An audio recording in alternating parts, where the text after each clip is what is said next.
everyone, Joe here from ActionX. Welcome to What's in the Tuber. Welcome back. If this is your 7th and sadly final Under the Banner of Heaven episode review, it's the finale, the last one. We will never, ever, ever go back to this world again.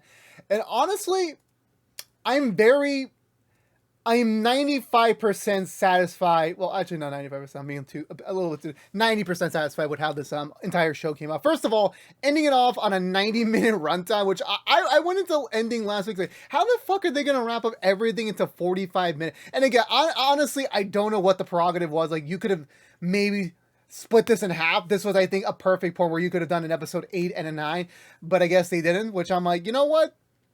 Actually, no, an episode 7 and 8. My bad. They could have done that, but they didn't. I don't know the reason why. I don't know if that was just Hulu or FX deciding, you know what, let's make our finale 90 minutes long, which I wasn't having a problem with. I binged the entirety of Stranger Things Season 4, Volume 1 this past weekend, and those episodes were humongous, so I didn't really mind it. Like, okay, sure, one more add to the fire. But my only concern was that, last week, how are they going to wrap this up in 44 minutes? I'm very thankful we got the extended runtime. Then they had enough room to breathe and allowed us to have a very mostly fitting conclusion to the story. I feel like there was a couple things left out of it. And again, this is a limited show. This is never meant to have like, oh, we're going to do next season a season 2 and we'll talk about it then. Like, no, there is no season 2. This is it. But in terms of the finale of this story, they wrap it up very well. I thought all the characters came to a very nice, respectful close for this story. And that's another thing that I have to give this show, is that this show was designed specifically to tell this story and not really leave much room for, like, what is the next thing? Because there is no next thing. This leaves you perfectly satisfied. It's like, okay, if I will probably never see these characters again, and that is totally fine. That is totally fine. And going into it, like, I was just wondering how the heck were they going to wrap it up. Because again, I know this is based on, majority of it is based on real life events. So I had no idea how the actual real life event occurred. So I didn't really know how this story was going to like really shake up at the end. So again, very thankful that they landed the ship right. Again, it's not 100% perfect. Again, no finale is ever perfect. There's always like that one thing they could have left out. This had 2 things, but I'll get to more of that in a bit. But again, for me, I really enjoyed the finale. I thought they did an amazing job wrapping it up, and this just serves as a great limited series for maybe down the road for me to watch at some random point with my significant other, or show my kids. In terms of like, not all TV is very jokes and comedy. It's funny I mentioned it because I'm currently binging It's Always Sunny in Philadelphia right now, so that's kind of funny. Anyway, let's go for the Butcher recap and talk about the finale episode 2, Under the Banner of Heaven. So we begin where we picked up with last week, where I believe it's Jeb. He's trying to get some sleep, but he's now on high alert because everything with the investigation is going up. They're literally under a timetable. He finally gets the call from the station that his partner has been in contact with Osiris. He's with him right now, so and they need him to be there. So he's on the way over there. Of course, everyone's still under the assumption that Osiris has had a big role to play in the actual murder itself. So going to confront the murderer, we really don't know what's about to happen. And Jeb's like on the very edge of his faith of his religion. He's on the very edge of it because out of everything we just saw in the last 6 episodes for him to deal with, he's still very much trying to figure out what the heck is going on, what's going to happen next. That's all he's thinking of right now. His partner's in the cabin with Osiris, and Osiris is giving very brief, factual stuff about just how he came into the picture. I forgot how exactly he did come about, but I do from what I believe his first take was it when Ron came back from his time away. I want to say this is around the time where Ron and Osiris started butting heads about like how their certain chapter will kind of proceed, because they're both fundamentalists. Let's just say that they're both fundamentalists. The Lafferty are still agreeing with each other. Osiris isn't really 100% down with it. Like, he kind of is in a way, but he's not 100% cool with the idea that, there's some punishments that supposedly need to happen very soon. Because of just how the Lafferty's wives are beginning to turn against him, excluding Dan's wife, who's still... this is very appalling to say, but like every episode we proceed to watch or we continue to watch, Dan's wife slowly becomes a zombie where she's just following orders. Like, Dan is like kind of mentally shocked her to the point where like whatever he says next, she's perfectly okay with. And I'm thinking to myself, damn, this woman needs to get the hell out of here now.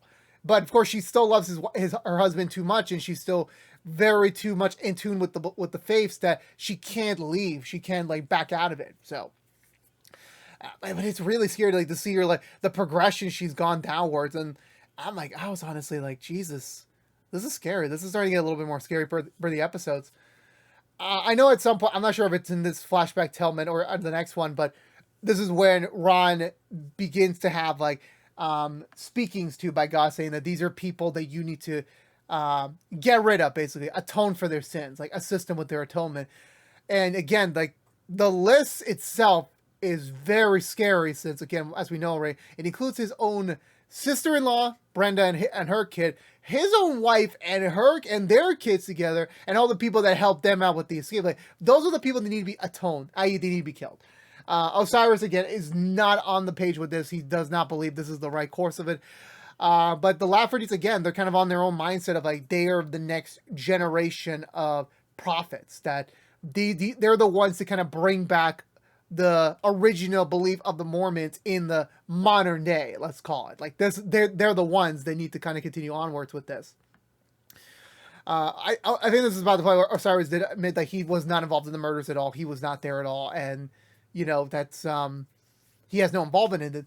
By the time Jeb gets there, he's still under the belief that Osiris was involved in this, that one of the Laffertys are probably here. He beats out one of the fundamentalists, but turns out like it was just self-defense. It wasn't really like he was involved in anything. He was just protecting himself. So I think that's when Jeb enters. I think that's when the other flashback sets in. So now all we know is that timeline-wise, they're assuming that Ron and Dan and whoever else is following, I think it's just those two for now, are on the lam to go and find Danielle, Ron's wife, and their kids, and atone them. So now they're on the hunt. Like they're still confused on the timetables a little bit, because like now we're starting to catch up with present day. Like we're really inching closer. And I don't know when this flashback sets in, but Brenda is taking care of her daughter, and she goes into the kitchen. She finds Dan there, which I'm thinking to myself, oh, this is it. This is the moment I've been dreading all along. But it's just Dan basically telling her like, I'm giving you one last chance. You need to back the fuck off. Like, let us do our thing. Stop intervening. If you don't want to be involved, okay, we don't accept it, but that's fine. But do not involve our wives into this. Brenda does not agree with it, and Dan just says like, okay. It is what it is. I want to say at some point they get the call from, I think somewhere. I know like the next major moving piece is that the Lafferty, not the mentally like disturbed one, the one who's like a bit shy, a little like timid, enters the station. And at first they thought like he's here to kill them. This is like another one of the Lafferty's, final coups to kind of get the police station off their back. It isn't. He's just there innocently to hand over a book to Jeb, which was Dan's book of the fundamentalist, basically, that he was writing before before the other Lafferty got captured. It was left over at the cabin when we saw that back in episode 3 or 4. I think it was episode 3. And it's revealed that he was the person that ran away back in the cabin episode. So that was him. So he's been going away. He's been on the lam trying to like survive while the police is chasing him down. And the only reason he's there was that he heard on the radio Jeb's the TV announcement about the whole murders and what their progress of the investigation was. He heard that on the radio, and the moment he learned that Brenda died, because apparently they didn't tell him that information, he got flabbergasted and decided he needed to head out there and give him what he had, which was kind of what Jeb describes as like the Book of the Mormon 2, because it's written like a sequel, which I'm like, how do you make a sequel to a literature novel? A literature piece? There you go. The Book of Mormon 2, let's call it. This is Dan's like kind of like personal diary too, of like the going ins of like how he led to like the current moments, and so to speak, which included the time he went to go stalk Brenda, and then once the list was approved by majority of this new school of prophets, They were like, it was becoming very much reality that like, yeah, they're actually going to kill these people. And I want to say, timeline wise, this is where they find out that no, Brenda wasn't killed because they thought that Danielle and the kids got killed first because, they were, I forgot how it was. They just did not, they just assumed like they killed them first because they were off the know abouts for a longer time than Brenda was. So they just assumed Danielle died and Brenda was the last one that was killed. No, Brenda was the first one that got killed, plus her baby. So now it's like, okay, fully set that they're out there somewhere. They're trying to find Ron's wife and kill her. That's the current directive that they're figuring out. We don't get the moment yet, that moment yet, but you know, it's just more of the simulation that like, yeah, like, you know, it's becoming more and more clear that yeah, this is about to happen. And in this book, it's revealed two more names, the two people, because remember back in episode 2 where they revealed that there was a car parked in front of their house and there was 4 bearded men. We know Ron and Dan were 2 of them. We assumed the other Laffertys were them, but it wasn't. It was almost them. But they brought in 2 other people who were kind of Dan's close friends at the time, and they only went along with it because Dan's their friend, and I guess they just wanted to spend time with Dan, even though he was becoming more of a loony bin each and every week. So they went along with it, and they were the ones that were picked out above the other Laffertys to kind of come along and go to Brenda's house to atone for her sins, which was kind of weird and, you know, convenient. So once they have the names, they get the address, and they figured out that they crossed state lines already, they're able to get the FBI involved so that they can apprehend them, which I believe, yeah, they do so. So they head over to their house. Kind of easy. They find just a bunch of other New Schools of Prophet members. They're just hiding out. No sign of Dan. No sign of Ron. No sign of the other women's. And yeah, once they get them arrested, they start telling them more side of like what they knew. And this is the moment where like this is what I was fearing. Like this is the moment. Not entirely to the extreme I was thinking of, but definitely was something that I was feeling a little bit more worried over as we were getting into each and every week. So from this point, we get to the actual day of the murder. Brenda and her daughter were having a very typical day. You know, Alan wasn't around, probably doing the work to like provide for them, and Dan and Ron show up, and at first it's becoming a little. At first, they're playing with you. They think you're thinking like, oh, they're not going to kill them. Like Dan's having a change of heart. Like this is his final wake up call. Like, no, this is wrong. We're not going to kill her and the baby. We're going to just find another way to atone for the sins. And I honestly thought Ron was going to be the one to like break his bubble and like, because at the end of the day, someone had to kill her. Like, this wasn't a big, like, you know, where it was like a Gone Girl, I guess. I haven't seen Gone Girl yet, so I could be a little bit wrong about my example here, but it's not like they're still looking for her. Like, it's a big, like, was she murdered or not? It's not that type of mystery. It's like, no, we know she was murdered. And the sadistic part of this is that at first you are believed that Dan is going to back out of this and think, I don't want to do this anymore. Like, I can't. This is crossing a line. But he's like, no. Like, you're the voice of God. I'm the voice of the prophet. I'm the hands of the prophet. I'm going to be the one to kill her. Which I'm like, Jesus. Like, oh my God. Like, oh God. Anyway, so he goes into the house first. Brenda opens up. And again, why do they have a pee-pee hole? Like, not pee-pee hole, like a peep-hole, like the hole you get to like look outside with. Even I don't have one, but still, I have like these little 2 windows above the door that if I need to, I could just go up on the staircase and like peer down. Oh, I have a window over there, so I can still check it out. But so Brenda gets scared. Dan breaks his way in. And then honestly, for a brief, I just felt like we were just going to get a scene where Ron is in the car, not going to do anything with the other 2 bearded men. And it was just going to happen off screen. So no, Ron stands up. He goes inside the house. He finds Dan on top of Brenda, you know, waiting instructions. Like, you know, what do we do next? So Ron takes over the chokehold position. And again, I feel a little uncomfortable actually wording this. So I'm going to do my best to be a little bit PG over here, even though this is a PG TV-14 show.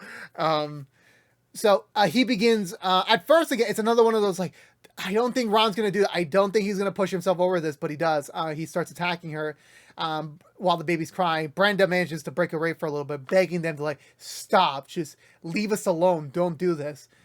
And at first, it seemed, again, like the way they shot this episode, especially this moment, was so freaking good because it keeps in the edge of your seat. Like, again, we know how it ends, but on the outside view, like, if this was the first scene, I'm like, I honestly would be guessing, like, are they gonna kill her or not? But the moment Brenda starts quoting the Bible and about how the original, how the real, like the real.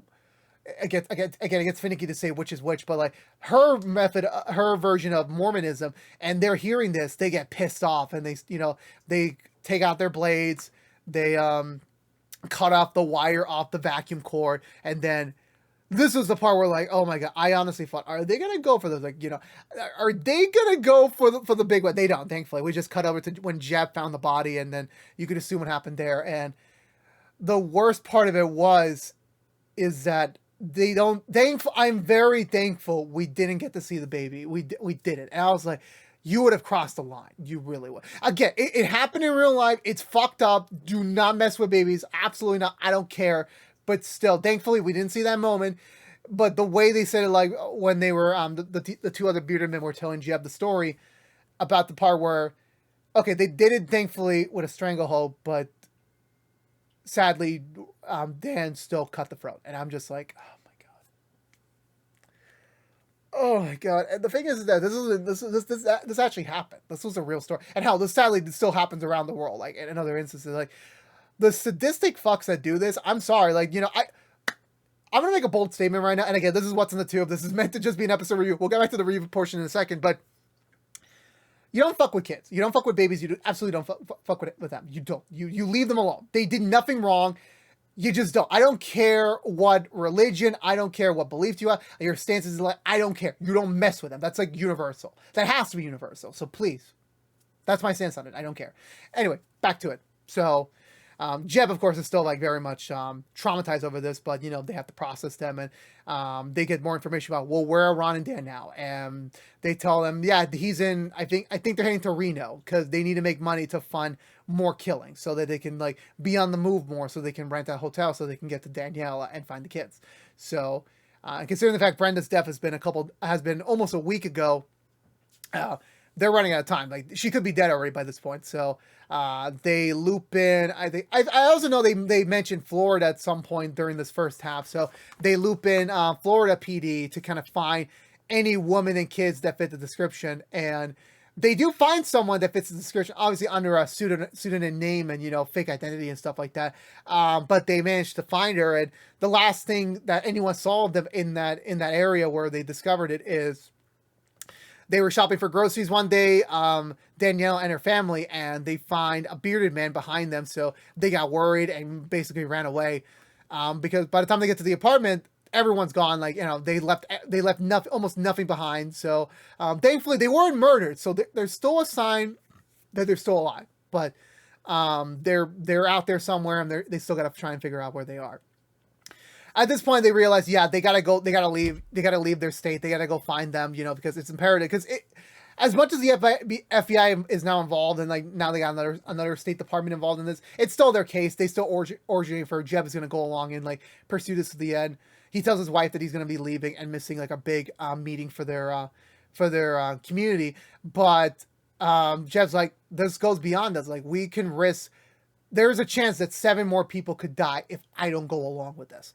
But the one thing about this scene is that Brenda, I think morally she knows she's talking the truth, but the problem that Brenda has is not a problem Brenda has, but like the problem that she has with Jeb is that he's been lately since he started this case that you've been changing, that your question of faith has been has been changing, and I don't feel comfortable with that anymore. Like, I married you because you're a man of God, that you believe in your religion, and you're not showing me that lately.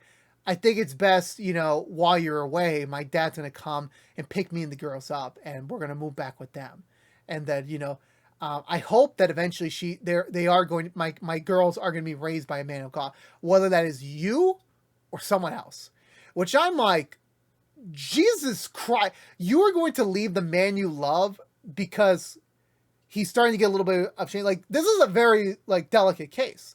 Like, she didn't mention the case part itself. She's not mentioning don't go to Reno, don't go to Florida to hunt them down. Don't go. She's not saying that at all. She's saying that you have been changing since this case started. I don't feel like you're the same man I married to be the father I wanted for my kids. That's the fucked up part. And Jeb has to take this so emotionless because he knows that 7 innocent people could die if he doesn't go. That, like, sure, there's a chance the FBI might get them without his involvement, but there's still a chance, like, even if he doesn't go, there might be a chance they might die without him being there. There might be. And he's not going to take that risk. He isn't. So he goes off regardless. So they're getting ready to go.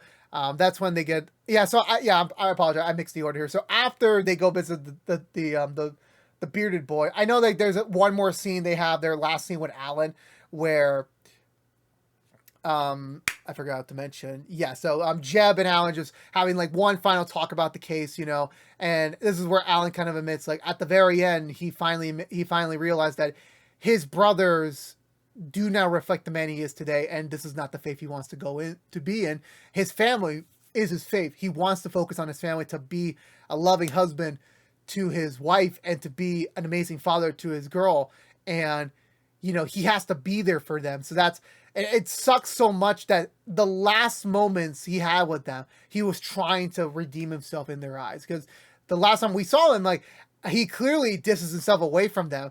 And I'm very thankful, like, at least he got a little bit of reconciliation with them before the deaths. But it fucking sucks that, like, he had that moment where it's fixed, it's all good, and that happened. And I felt so horrible for him, because he was so close to, like, finally getting on the right track of life, and then this happens, and it fucking sucks. It really does suck.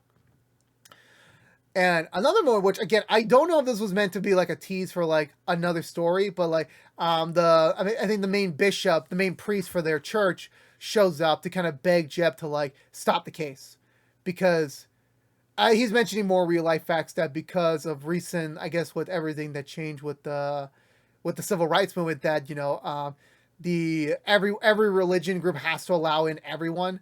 So, all colored individuals, because that was a big sore spot for them at the time, and that they already faced a lot of issues with their already existing members about this change. But it's nothing they can do, because legally in the state, in the United States, you have to let anyone in. There should be no discrimination, and some of the older members don't feel comfortable with that, and they're like, well, we don't want this case that's associated with members of our church with fundamentalists to continue, because that could mean even more of a bigger reputation loss down the line.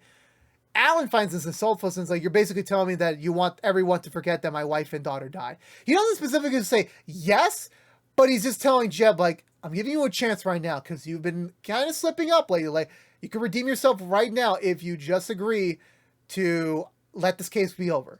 Just, tell Alan to stand down, forget about the case, and move on with life. Jeb doesn't give an answer, and the bishop's like, okay, that's how it is. Okay, whatever happens next. So again, that's my issue. Is like, they were kind of seeming like they were like setting up more stuff. And again, I know this is based on a book, based on a real life, and Jeb, I don't know if the actual character of Jeb is a real character in real life, like a real person in real life. That's what I mean. I don't know if that's true. I think that was just like, I want to say that was the author's main character focus for the story. So I guess it's up to interpretation, and I don't know, like for me, like, because I'm always thinking like the future, like what does a season 2 or season 3 look like? It just feel like that was for me kind of insinuating that, like, they're trying to set up like Jeb's story arc for the next season, even though, like, no, there's no season 2. This was a one and done. So I don't know why they did that. It just leaves you more questions with answers. I guess that was in my opinion. But that was the last time we saw Jeb and Alan together, because after that, they're just out of state for the while there. Because I know there was another crucial cultural flashback moment when the bishop's talking to Jeb's partner, who is not who does not believe in their religion, because there's some backstory between his ancestry background and their background, where there was a crucial moment in their stories where the Mormons at the time asked for their help on a this is what confuses me, and again, this is why I did not do well in history. I do not pay attention that much, and I somehow pass. So I know there were some issues, like it's one of those like two sides of the story that, the Mormons have their take on the story, and then the other side have their side of the story. Honestly, it's never going to be a cutthroat dry, because whoever's writing that summary is going to think like, oh, I'm on their side or I'm on this side, so I have to write it as the other side are the enemies here, or they're the bad guys, which does suck. It really sucks. There's no real like neutral opinion on it. They don't. Again, we don't know, even for us for sure, because we weren't there, and even the person who was like there probably was siding with one side, and that was kind of like the universal accepted take on the story. So. Yeah, so it began to like it starts to let Jeb's partner sit uneasy around Jeb a little bit, because Jeb is still, despite everything that they learned about everything with the fundamentalists and how kind of a little shitty Jeb's church is, it's still much of a question. Like Jeb is still thinking of his faith and like what would God do, like what did I learn, and his partner is getting sick of that, because he wants him to like, haven't you seen by this point that like all you're getting is fucked over. Like, you're not really like, you're saying that like, oh, if you don't have faith, you don't have like a life. And it's like, you're superbly wrong in that, which again, I do understand. I understand like you can live a life without faith. One of my best friends in the world, like, he doesn't believe in anything. He doesn't, but I'm still best friends with him. Like I'm a Catholic, and he disagrees with Catholicism, but that doesn't disturb my friendship with him. And it was just at this moment, like everything going on, his partner kind of snaps a little bit. He walks over to a canyon, and Jeb just finally says, "What the fuck? Like, why are you doing this to me?" And this was all just a way to like get Jeb to start thinking outside the box here, like what entirely could happen. Because I also do remember there was a dream that I want to say Jeb had, where Jeb has this dream when they arrive in Reno that he was in his hotel room just resting the night, and Dan comes behind him, and he finds, and he's like, you're the one, and that sort of thing. And me thinking like, oh, this is basically Jeb's not Jeb's approach. This is Jeb's vision of like, he's gonna die. That Dan's gonna be the one to kill him if Jeb doesn't back away and go home. But even besides that, so what happens next after that is, but how thankfully it was just a dream, and the next day, and I'm a little out of order here. Again, this is the Butcher recap. I'm all over the place here, but Jeb gets a call from the other detective that was handling finding Ron's wife and their kids. They thankfully found them, and again, the way they framed it was like, maybe we found their bodies but nope, they're alive, they're safe and sound. But the bad news is, after they found the kids, this is when she was told that Brenda died, and she was very much appalled by it. But then later that day, she ran away. She left custody. She left the protection site. So I'm not trying to look for her, which is like, where is she off to? Like, is she trying to find Dan and Ron to kill them as well? Or like, what is she up to? They don't know. So that's another thing to worry about. Like, where the heck are they? So where was I going to go with that?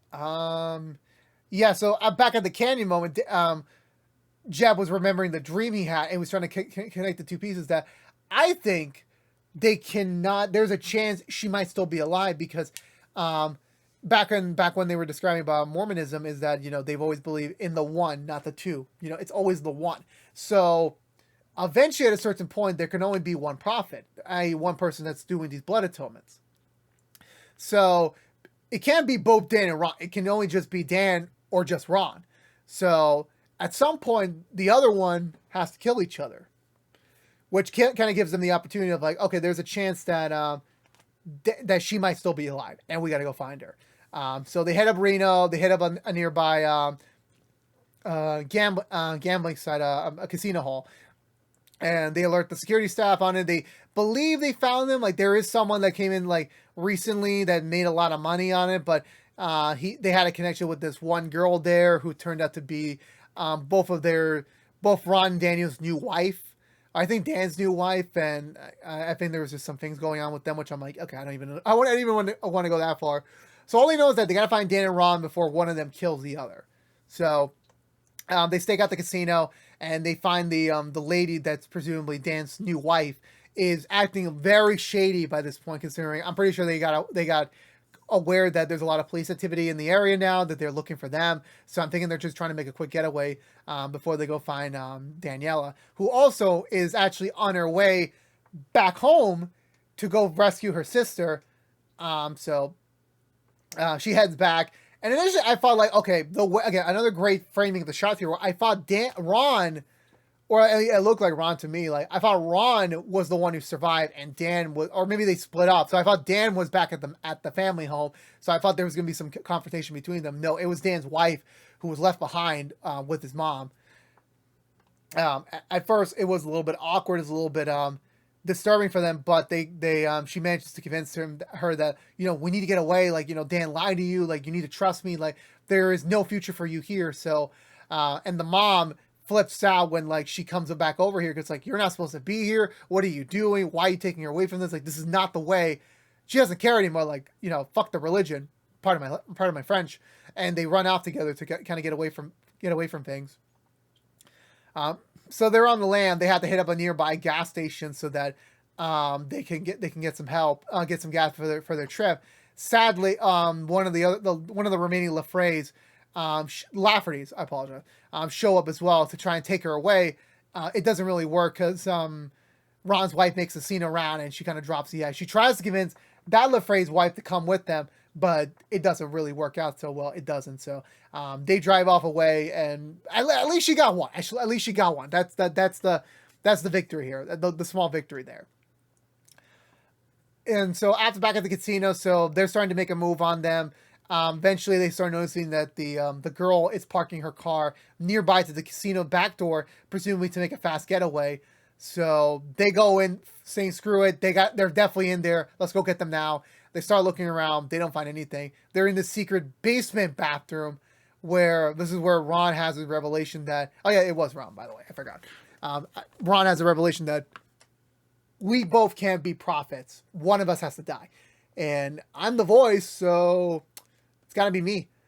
Dan is a little bit playing the weird defensive card here. Like, he doesn't disagree with his brother, but he doesn't want to die. So he's like, hey, wait, before we do anything, let's pray.